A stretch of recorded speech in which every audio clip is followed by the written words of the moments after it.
것이고 어떤 말을 하며 어떤 선택을 하며 그거는 같이 사는 사람만이 아는 거죠. 그리고 같이 살아야만 배우는 거죠. 아이들이 여러분 제가 걷는 걸음걸이를 제가 우리 아버지처럼 걷는 것은 어떻게 아세요? 제가 우리 아버지 뒤를 쫓아다니면서 같이 살면서 봤기 때문에 그 걸음걸이를 걷는 거죠. 제가 어떻게 걷는지 모를 때 제가 유일하게 봤던 가장 많이 봤던 걸음걸이는 우리 아버지 걸음걸이니까 그 걸음걸이대로 내가 그냥 배우려고 하지 않아도 함께함으로 배워지는 그거예요. 자동적으로. 예수님이 그렇게 제자 훈련을 하신 거예요. 그러니까 결국은 예수님이 이 땅에 육신을 입고 오신 목적도 뭐예요? 첫 번째 목적을 하면 하나님 배우게, 하나님 닮아가도록 하는 거. 그죠? 하나님 닮아가도록 하는 거. 그리고 그 예수님께서, 하나님이신 예수님께서 이 땅에 육신으로 오셨다가 십자가를 지고 죽으시고 부활 승천하셔서 올라가셔서 당신의 영을 보내주시잖아요. 우리 안에. 그리스도의 영. 그죠? 성령이거든요. 성령이 우리 안에 오셔서 우리 영혼 안에 거하시면서 결국은 우리의 내면의 모든 전 존재가 예수님을 닮아가도록 의도하시는 거예요. 그죠? 그럼 여러분 이거 외에 우리가 신앙생활하는 다른 어떤 그럴듯한 이거와 견줄 만한 그럴듯한 목적이 있으면 한번 하나만 얘기해 보세요. 여러분들이 우리가 예수님을 닮아가는 것과 견줄 만한 교회의 사명, 성도의 뭐 비전 하나만 얘기해 보세요. 없어요. 나머지는 이것을 다 그냥 수식하는 것에 불과합니다. 그죠? 그러니까 근데 지금 어떻습니까? 여러분 교회 사명, 목적 이런 것들이 결국은 여기에 초점이 안 맞춰져 있잖아요. 그래서 저도 그런 교회 안에서 그런 생리 가운데 자란 목사이기 때문에 별로 주님 닮은 모습이 없어요. 저도. 그리고 실제로 교회에서 누구를 닮으면 주님 닮을 수 있는가? 여러분 초대교회로 돌아가잖아요. 초대교회는 뭐가 있었어요? 예수님 닮은 사람이 교회에 많았어요. 그래서 그냥 그 사람처럼 기도하고 그 사람처럼 말하고 그 사람처럼 행동하면 예수님처럼 닮아가는 거 이게 됐었다니까요. 근데 교회 안에서 그런 사람이 있냐 말이에요. 여러분들이 사도 바울처럼 내가 예수님을 본받은 자 된 것처럼 너희는 나를 본받았다. 이렇게 말할 수 있는 분이 계세요? 우리 자녀들에게까지 그렇게 할 수 있어요? 그게 중요한 거죠. 그게 목적이에요. 우리가. 초점은 거기에 있는 거예요. 근데 이게 너무 이 시대의 고상한 목표가 돼서 이 시대를 사는 사람들에게 있어서 이런 고상한 목표는 사실은 너무나 우리의 일상의 삶과 괴리가 큰 것이 돼서 이런 얘기를 하면 사실은 마음에 안 와닿는 거죠. 월급 200만 원 겨우 받는 사람이 연봉 뭐 20만 불씩 200만 불씩 받을 사람이 되라고 이렇게 말하면 감이 안 오는 것처럼 그럴 수가 있다는 것이죠. 그죠? 그래서 우리가 신구약 성경을 통틀어 봐도 결국 하나님이 가장 중요하게 이야기하는 것은 결국 우리가 예수님 닮아가는 거예요. 그죠? 예수님 닮아가는 것이고 자 그러면 예수님을 어떻게 닮아갈 수 있느냐? 구체적인 이제 팁이 중요한 것인데 자 요한복음 14장 6절에 보면 그런 말씀이 있어요.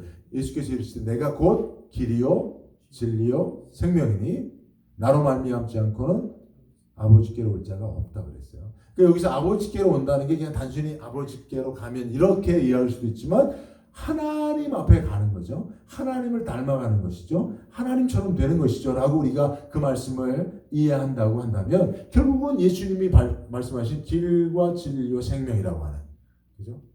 그러니까 여러분 길이라고 하는 것은 the way. 이것은 방법을 얘기하는 거예요. 예수님이 그냥 내가 길이라 그러면 예수님이 무슨 뭐 프리웨이입니까? 로컬입니까? 아시잖아요. 예수님이 길이라는 것은 I'm the way예요. 나는 내가 살아가는 나의 삶의 방식이 곧 하나님께로 너를 인도한다는 거예요. 하나님을 닮아가게 한다는 거예요. 그러니까 여러분 예수님이 어떻게 살아갔는지 그 삶의 방식을 배워야 돼요. 그래서 성경에 예수님의 삶에 대해서 사복음서에서 이야기하고 있는 것이고 그 이후에 다 예수님이 어떻게 삶을 살았는지에 대한 그죠? 그거에 대한 초점이 거기에 맞춰 있는 거. 성경은 여러분 딱 보면 신구약 성경은 다 예수님이잖아요. 그죠?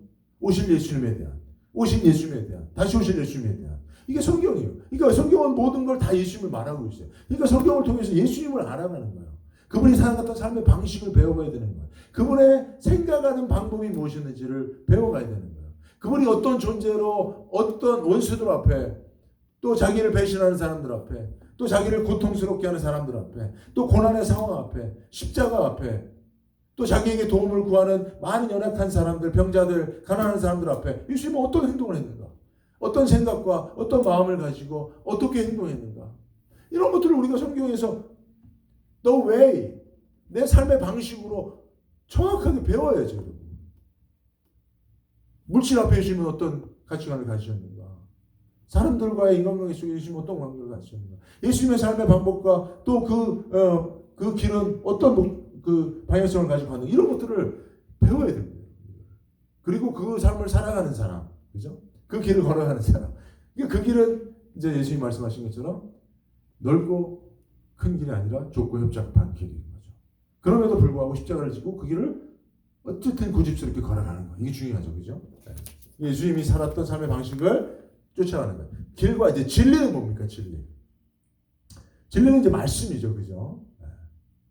진리는 예수님이 이 땅에 오셔서 육신을 입고 살았던 삶의 방식, 그것이 우리가 육신을 입고 이 땅을 살아가는 삶의 방식, 그 way, 더 길이 돼야 되고요. 또 하나는 이제 나는 길이요 진리라고 말씀하잖아요. 예수님이 진리예요. 결국은 예수님이 진리라고 하는 것은 결국은 예수님이 말하시는 이 진리는 요한복음 6장 67절, 68절을 보면 예수께서 12제자에게 이르시되 어디로 가느냐? 시몬 베드로가 주여 영생의 말씀이 주께 있사오니 우리가 누구로 가리까? 라는 말씀이 있죠. 그러니까 예수님께서 진리의 성령이라고 말했을 때 그 진리의 성령은 성경을 해석해 기록하시고 해석해 주고 감동해 주시는 성령을 말씀합니다. 그 진리라고 하는 것은 말씀과 연관된 말씀인데요. 결국 예수님의 진리라는 건 뭐냐면 결국은 보세요. 예수님 베드로가 영생의 말씀이 여기 있어. 이거 결국 예수님 안에 말씀이 있다고 하고 보는 거죠. 영생의 말씀이 있다고 보는 거죠. 그래서 사실은 예수님이 말씀을 이렇게 가지고 다니신 게 아니라 예수님의 전존재가 진리의 말씀이었던 거죠. 생명의 말씀, 영생의 말씀이었던 거죠. 실제로 요한복음 1장 1절에 보면 태초에 말씀이 계시나 이 말씀이 하나님과 계시니 그가 곧 하나님이시라고 되어 있잖아요. 그죠? 이 말씀이 육신이 되어 우리 가운데 거하심에 우리가 보니 독생자의 영광이요. 그 말씀이 쭉 있잖아요. 결국은 예수님은 말씀으로 계셨던 거예요. 로고스로 존재하셨던 예수님이에요. 예수님의 존재 양식은 말씀, 진리인 거죠. 그분이 육신을 입고 이 땅에 성육신 하셨다가 다시 그 성육신 하신 부활의 영광의 몸을 입고 올라가셨고 결국은 그분이 진리의 성령을 보내신 거죠. 그죠? 당신과 어떻게 보면 일란성 쌍둥이를 보내신 거예요. 그래서 우리 안에 오셔서 그 성령으로 계속 말씀이신 진리이신 예수님을 추구하게 하는 거예요. 그것이 성경이죠. 진리, 그것을 우리에게 문자로 기록하여 준 게 성경이죠. 물론 예수님은 성경으로 다 담을 수 없는 분이시죠. 훨씬 크신 분이죠. 성경보다 100만 배 크신 분이지만 우리에게 함축적으로 당신을 담아 진리로 주신 것이 율법이요. 율법 발전된 성경인 것이죠. 정경인 것이죠. 그죠? 그러니까 여러분 우리는 예수님을 어떻게 해서 말씀을 통해서 그래서 여러분 누가복음 24장 32절에 보면 엠마오로 가는 두 제자 예수님이 십자가에 죽으신 이후에 낙심하여 엠마오로 가는 두 제자에게 예수님이 찾아오셨는데 예수님을 알지 못해요. 부활하신 예수님을 이들이 동행하면서도 그분이 예수님인 줄 몰라요. 부활의 영광으로 변화되셨기 때문에. 근데 그들이 예수님을 알아보는 순간이 언제냐면 그들이 서로 말하되 길에서 우리에게 말씀하시고 우리에게 성경을 풀어주실 때 우리 속에서 마음이 뜨겁지 아니하느냐 하고 비로소 예수님을 알아봐요. 그러니까 예수님이 말씀으로 성경으로 이 성경은 사실 구약 성경인데 구약의 말씀으로도 예수님께서 그 말씀을 이 사람들이 말씀을 깨달으니까 예수가 보여지는 거예요. 그죠? 그러니까 결국은 가시적으로 변화된 예수는 눈으로 볼 수 못했지만 그 예수를 인식하지 못했지만 말씀을 통해서 예수를 인식한 거예요. 무슨 말인지 아시죠? 그러니까 여러분 오늘날 그것은 매우 중요한 교훈입니다. 성경을 통해서 우리는 볼 수 없는 봐도 그분이 예수인 줄 모를 거예요. 여러분 예수님이 우리에게 육신으로 지금 그 부활의 영광의 몸으로 오시면 우리가 알아볼 수 있을까요? 아마 제자들처럼 몰라볼걸요. 제자들은 예수님을 보고도 몰라봤어요. 우리는 예수님을 본 적이 없으니 더 모르겠죠. 그죠? 그러나 말씀을 통해서 그들이 그 예수님을 인식하고 발견했었던 거죠. 우리도 똑같다고 나는 봅니다. 그래서 이 말씀을 통해서 예수님을 우리는 만날 수 있어요. 이게 진리. 길과 진리를 통해서 하나님 아버지께로 갈 수 있는 바로 예수님이 바로 그 진리요, 말씀이요, 성경이요, 율법이요, 그죠? 그것을 해석해 주시는 우리에게 감동을 주시는 성령이시요. 이것들이 다 예수님을 우리가 배워가는 그 통해서. 세 번째는 길과 진리와 생명이라고 하는 거예요. 생명, 그죠? 생명이라는 것은 실존적인 어떤 그런 그러니까 여러분 생명이라고 하는 거 여러분 그 이해하시죠, 그죠? 생명, 그죠? 그래서 예수님 내가 곧 길이요 진리요 생명이라고 했을 때 저는 이것을 결국은 우리가 예수님을 생명으로 만나야 된다고 하는데 사실 우리가 예수님을 생명으로 존재하는 예수님을 만나는 것은 결국은 이 땅에 사는 동안에는 오직 성령님을 인해서 통해서밖에 예수님을 생명으로 만날 수 없습니다. 무슨 말인지 이해하시죠, 그죠? 지금 우리가 예수님을 실존적으로 만날 수 없어요.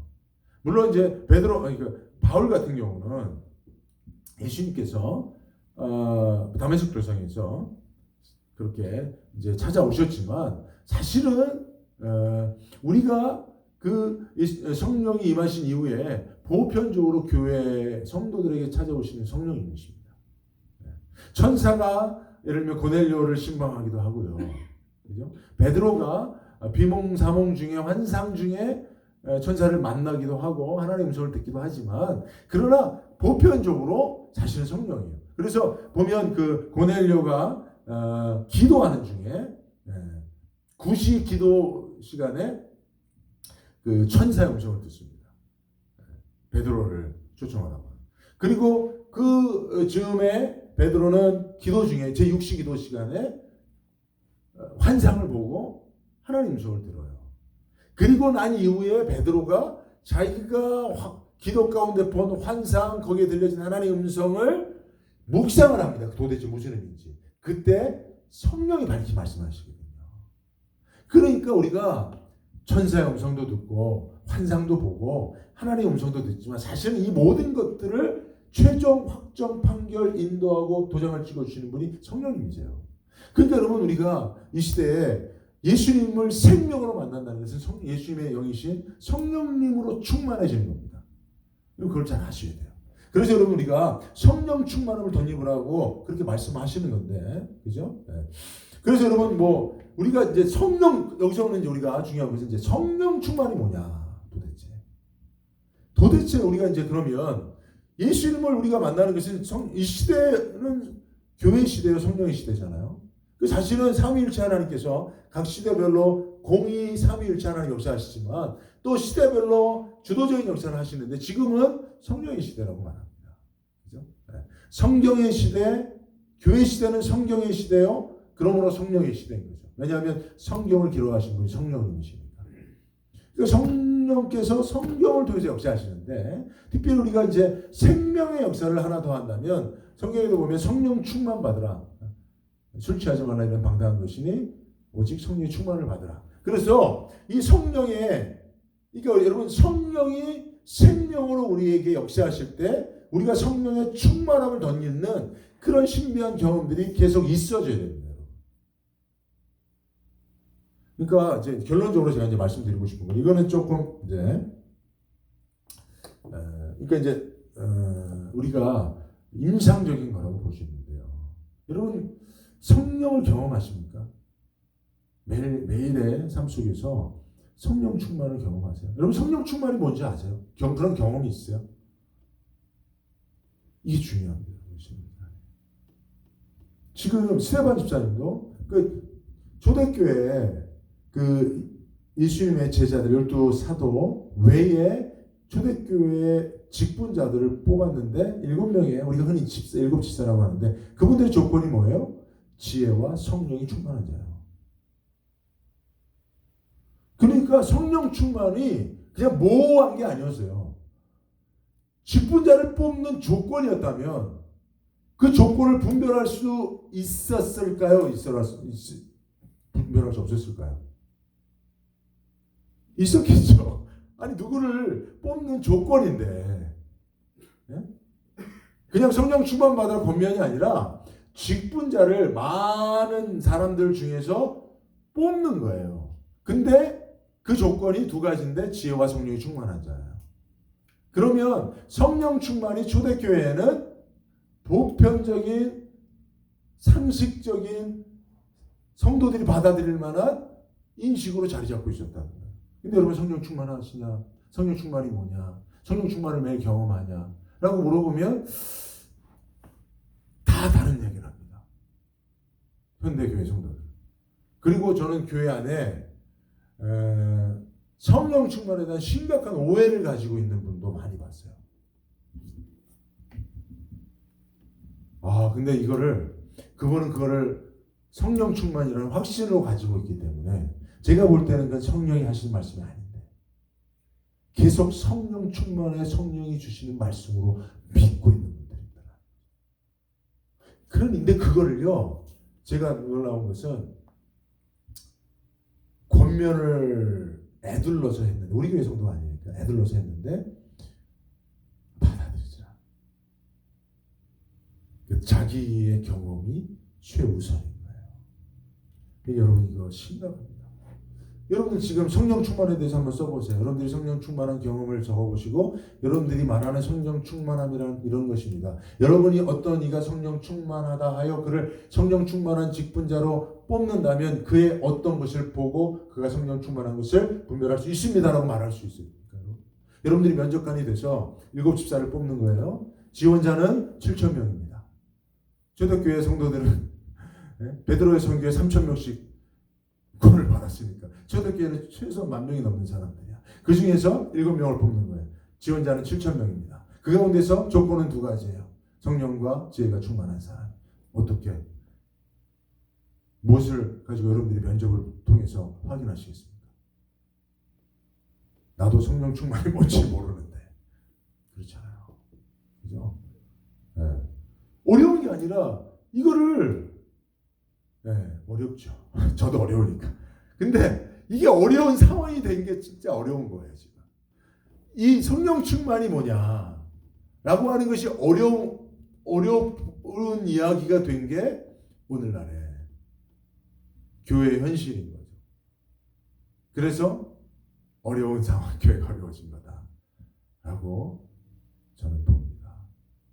그래서 이제 저도 이것을 이렇게 특정하기는 어려워요.